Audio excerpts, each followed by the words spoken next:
Okay, so I have a big, loud fan playing in the background. I'm sorry. Or, not playing. It's blowing in the background. I do apologize. And I've got the sniffles all of a sudden, so I do apologize for that. I don't know how many of those sniffles I can edit out, but I will try to edit many of them out. So, I've promised more than a couple of times, more than one occasion, a story about my guitar, Rain. And I have yet to, sit down and make that video, that vlog, or whatever. Mostly because I don't know what I want it to look like visually. It's pretty easy to have the story of Rain, and I thought, well, should it be a montage of, photos of me playing? And I don't have that many. And it's hard for me to get my guitar in one shot, because there's usually stuff in the background that I don't want seen.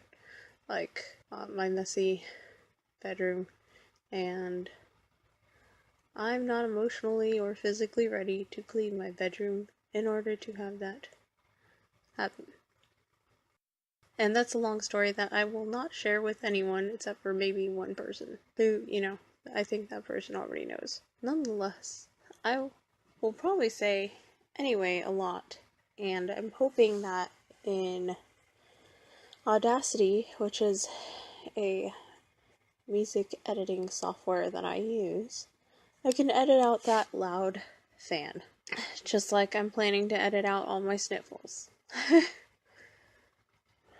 Well, I don't know where to start really. My first guitar that I ever owned, I still have. I still have that guitar, and I think I never named that guitar. I might have at one point, and then it lost its name. It's a classical guitar. It's a free guitar that people got at this store, this local store we have here. I don't know if it's a national store or not, but it's called Same Ash. It's a music store, and they sell lots of guitars and lots of normal band stuff, and then a little bit of marching band and orchestra stuff. I think they specialize mostly in typical rock band kind of merchandise and DJ stuff, and people who make, I don't know what the word is right now, synthesizer stuff. I've been out of, I guess I'd say, the circle of musicians for such a long time. A lot of the jargon has it's kind of fallen out of my head. And I don't know if that's a good thing or a bad thing. It feels like a bad thing because when I talk about stuff, I feel like I don't remember the right words, and I feel like it's all lost in translation. I don't know. I just feel like not the musician I used to be. At the same time, when I left the music school, it was kind of liberating, not having to think of music in that same context, my singing and everything. I don't know. It was very depressing there, and at the same time, it was very much a good experience. I learned a lot. And, I had this classical guitar that was given to me, I want to say when I was 20, maybe 19. I was probably 20 though. I was going to a church, a couple years after I graduated high school. Or maybe I was 19. I don't know what age I was. But I wanted to learn guitar because a couple of my friends were learning guitar. And they taught me a couple of chords, and it seemed really cool. Growing up, I always wanted to learn an instrument. I used to play around with this little keyboard, this Casio that my dad bought us. I don't know if it was us. I think he bought it for my sibling. My sibling was allowed to play with it, and I felt like I wasn't allowed to. When my sibling grew tired of it, we lost the AC adapter cord for it, and I was promised that another one would be purchased for me. And that never happened. We lost that thing. I don't know. I guess when we moved to this apartment I'm in now, when my dad left us, and we lost like a lot of our stuff. I think we just left it behind. I don't know what happened to that thing, but that thing was something that I idealized as a kid. I used to like make up tiny little songs, and I didn't know, what the notes were or anything, but I would play that thing. When my sibling wasn't playing on it, I would sneak in and play on it myself. And then, it was on batteries for a while. I can't remember all the details. At the time, it didn't seem significant. Looking back, it does. Because I loved it. I loved making music on it. I loved having anything to make music besides my voice, because it felt like I could recreate it better, I can remember it better. I could, write something now, maybe to somehow remember what they all were. I don't know.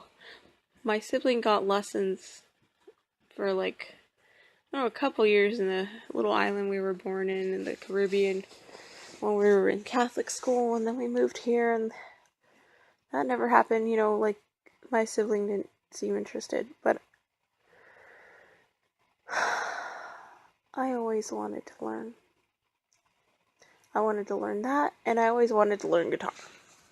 So anyway, fast forward again to my first couple years in college. I guess maybe my sophomore year, or maybe it was my freshman year. I don't know. I was 19 or 20 or so, and I learned a chord or two. I don't remember. I'm not quite sure. But it seemed cool. So this guy he was like, I don't know. In my mind, he was like the leader of all the church musicians back then. Because, this guy, he taught all the people in the, band, all the young kids who were in the band for the church. He taught them all how to play their instruments. The bass, guitar, the drummer, I don't know. Drummer's a whole. It's fuzzy. It's fuzzy in my mind. But I heard stories about how he taught all of them. So, he's like a little church guru. I don't know. He's a cool guy. He gave me a guitar that he got for free after he purchased some sort of instrument at that local music store, Sandmash. That guitar is unnamed. I still have it with me. And I see it, and I remember getting that and getting a chord chart and sitting down with my friend and taking the first song I ever wrote when I was 15, which is the first song I ever put on YouTube. And we took that song, we put chords to it, and I wrote my first song, I guess, officially, with guitar. And I was shy about it. I was scared to share it, but I was so excited about it. I don't know if I was scared or embarrassed or ashamed, but I wanted to play it for people. I think I did once or twice, and people were like, there were these really critical music guys at that church, which was like my only social circle. They were like, well, I can't hear you. So, I don't know, I kind of got crushed. Because, I couldn't project over this little guitar. It stayed with me, I don't know how long. A couple more years. And then I got Cloud with my own money. I don't know if it was like a refund check or if it was like a financial aid check, but I bought books or whatever it was I needed with this check. And I had some left over. I know I didn't have to help Mom. So, I guilt-free, or half guilty, I don't know. I went to this Sandmash store, and I found my next guitar. His name's Cloud. Cloud was blue. I named that guitar after a character that I had made in a story. I wrote that story when I was 15 as well. The name meant a lot to me. Cloud was one of two main protagonists. That was Cloud. Cloud was my companion, and Cloud was a male representative of my creativity. So, Cloud stayed with me. The way I picked out Cloud, I liked the color, but I'm pretty sure there was one that was in my favorite color, which is green. Or maybe it was black with green. But I didn't realize, I didn't even go there thinking I was going to purchase a guitar.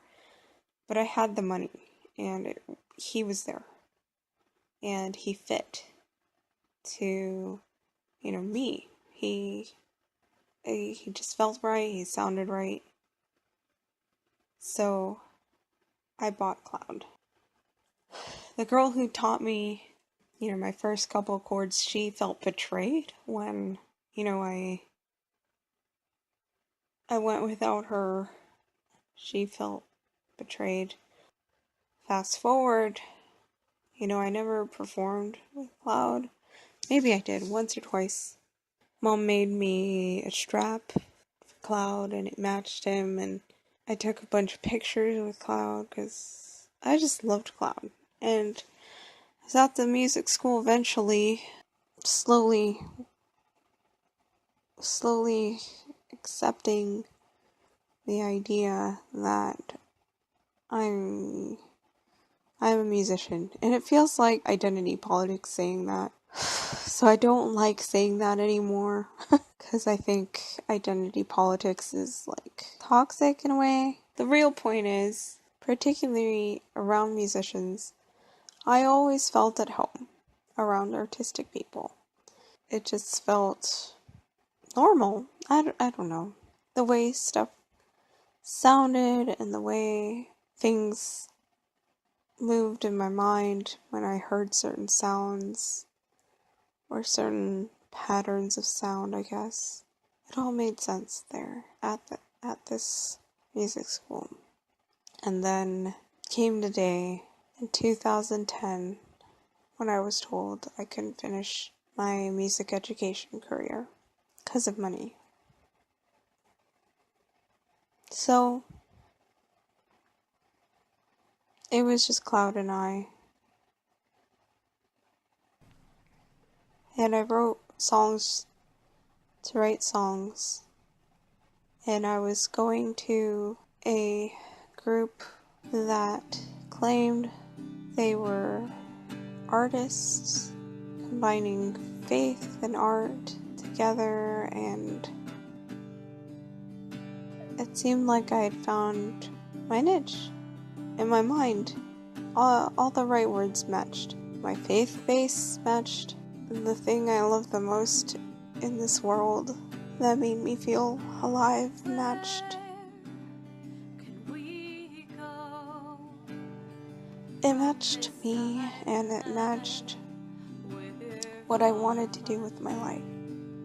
And I wanted so desperately to make this thing that I've known since I was a child to be for something better than me, something bigger than me. I shouldn't say better. It seems like the wrong term, but something bigger than self, or something connected to the universe itself, and something connected to all other people, because that's something else that's always mattered to me.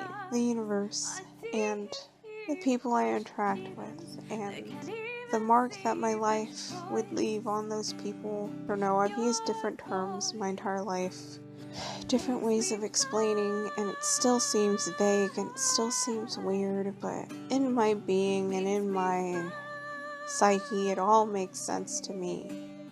I always felt that the arts are a piece of the artist's soul, and it's not meant to just feed you, but to feed your community, the people around you, your family, your tribe, your whatever, friends. We've evolved as humans away from tribes and shamans and stuff like that. But I think it's still an essential part of our social makeup, our biology, whatever you want to call it, I don't know. spirituality, our humanity. I think the arts is what makes us human. To me, it's what connects me to God.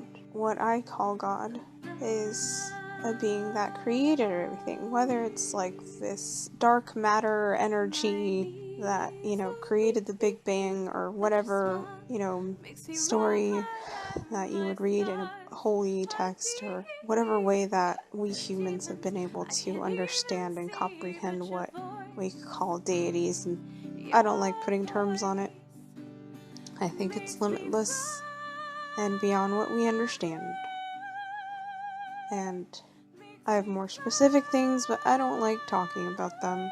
Not because I'm ashamed of those things, but I feel like it puts up unnecessary barriers between people who should be talking to each other, who should be connected to each other, who should be communicating, who should be coexisting and evolving together. Beyond that, before I go more into craziness with that, I was in this group and it seemed like my personal faith, I'll say faith, finally lined up with my personal gifts. I'll say that word. I don't like using those terms, gifts. I don't think talents are gifts. Some people would argue against me strongly. Mozart was a prodigy, but he still had to be taught music. I spent years investing myself in that group. And that's basically what I needed to get to. Because of that, I ended up at a job that I really, really wanted, because it was close to the people I was investing in. And to me, investing in people was always essential. Why? Because I felt like, I don't know, I started college majoring in psychology because I wanted to help people. I learned some things in psychology that I didn't feel was ethical. The way we can manipulate statistics just seemed wrong. We can manipulate them to give people treatments that could be completely harmful and detrimental, and the human mind and the human psyche is so complicated, and it's such a young science that it just felt wrong in all my depths to continue in that field. And I decided to leave that field. And at the time I was really interested in writing because I was obsessed with this writer, C.S. Lewis, and it seemed like he was really impactful in a lot of people's lives, just like J.R. Tolkien seemed to be. And it seemed like I could do some good, whether it was like my faith thinking that I could change people. I didn't really want that. I didn't want to convert people to whatever faith I had, because I could never define it. I still can't. There's one or two words I would probably use to define what I believe, but that wasn't my end goal. What I wanted was for people who are hurting and suffering to know that that's not what life is about. Life isn't about pain, and love and goodness and beauty exist, and it's real. Redemption is real, and you have to choose to take that road and accept it. It's not always easy. That's what my stories were supposed to be about. They always ended up being like fruity little romantic stories, and I guess because I'm a girl, they always had a million characters and stuff like that. That's going backwards, right? So, started psychology major. I went to a creative writing major for the same reason I was a psychology major. And then someone convinced me that I should be a music education major for the same reasons, and for the fact that I was, quote, a good musician, good at it, good at this music thing. I still doubt that to this day, but I love it, so I don't know. I did so many things in my life following that path. It seemed like music was a way to heal people and to bring healing to this world that has so much pain. And it's not that I ever think that life will be fair for everyone, but I do feel like there's always hope to change your life or the lives of those who come after you, because you make a choice to love and not let pain win. not let suffering win, not let bitterness or hurt win, because that always brings more hurt. And I saw it in my own life, and I didn't want to be the person that I saw in my father. Even though I love him dearly, he's gone now and everything, but deep down I always knew he was hurting. I don't know if that ever changed. I really hope it did. He was still a stranger when he passed for me, but he had a guitar. And he bought these things of music in my life. And on top of that, Mom loved music too, and she was always playing music. So I don't know, maybe it was the common thread of my life. Like when there was music playing, and no one in my house was sad. At least that's how it seems right now. My earliest memory of my family together was singing Stevie Wonder to an old vinyl record. And this is all over the place. I spent so many years in that group. And then in 2013, 3 years of dedication to this group that was supposed to be about creativity and using it for your faith. I left because it seemed like it wasn't about that at all. We didn't make music. We didn't make art. We didn't make anything. We talked about what any other group like it would talk about. And it seemed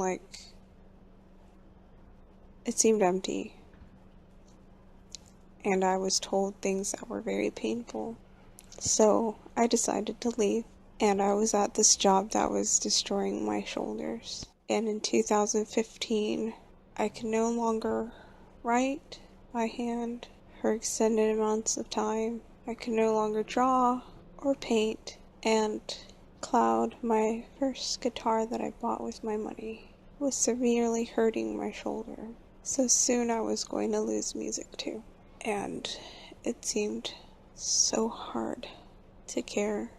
It seemed like I was wrong about everything I ever cared about in my life. I just wanted to give up and keep going to this job to feed my mom, to feed myself, to do what basic things we need in life. Keep those, basically, is what I mean. Keep a roof over my head, keep food on the table, keep ourselves clothed. Who cares, I thought, about these stories I loved writing? Who cares about these drawings that meant nothing? Who cares about these paintings that were nothing? They didn't change the world. They didn't help people who were in pain. They didn't make people see beauty and love and all the things that I wanted art and music to be. And I kept reading my holy text and wondering why I ever cared about these things. It was a waste. I left the group of people who made me feel dead inside. And at the time, I had been, for a while, dreaming about a smaller guitar. I wanted a guitar that wouldn't hurt my shoulder as much as I loved Cloud. It hurt to play, and I just didn't want to lose that too.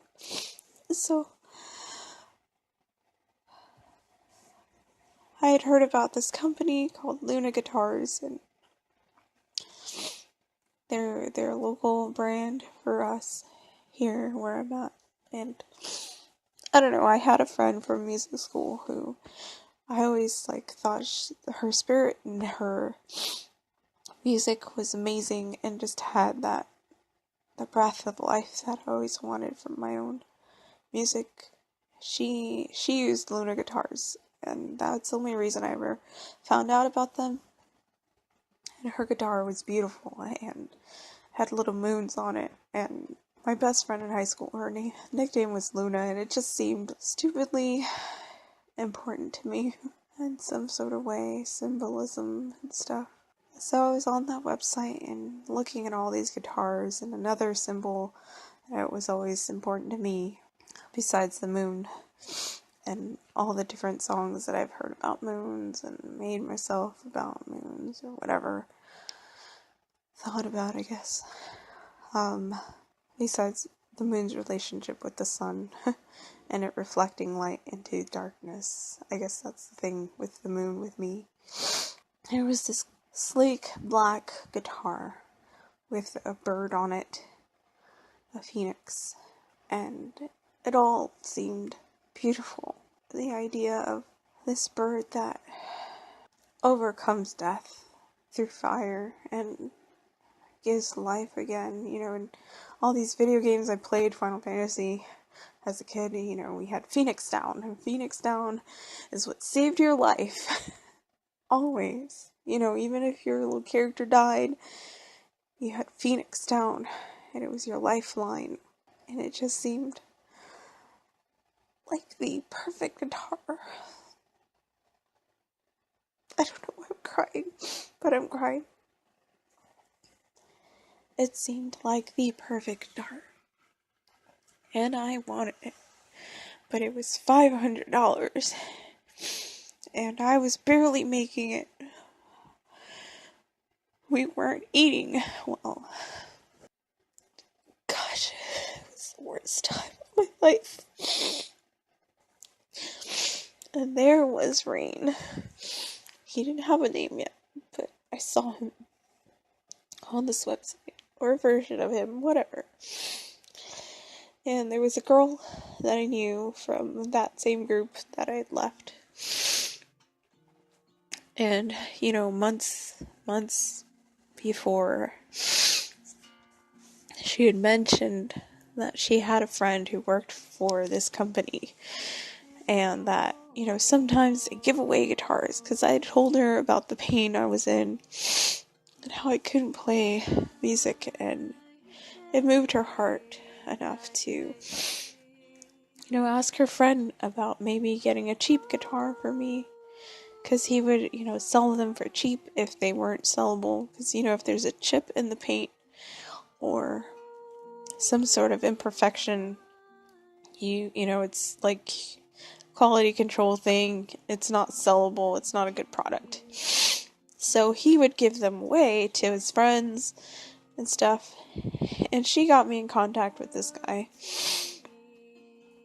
And I messaged him, I just told him, this is one I like, and it was more about the size than anything. I didn't care if it was actually the one with the Phoenix. I did care, but I thought, as long as it's that same line, because it's the right size, and it had this cool USB port thing that you can plug it into your computer, and you can record, and at the time I was really, really into electronic music, because of SciComm from my old school, and all this stuff.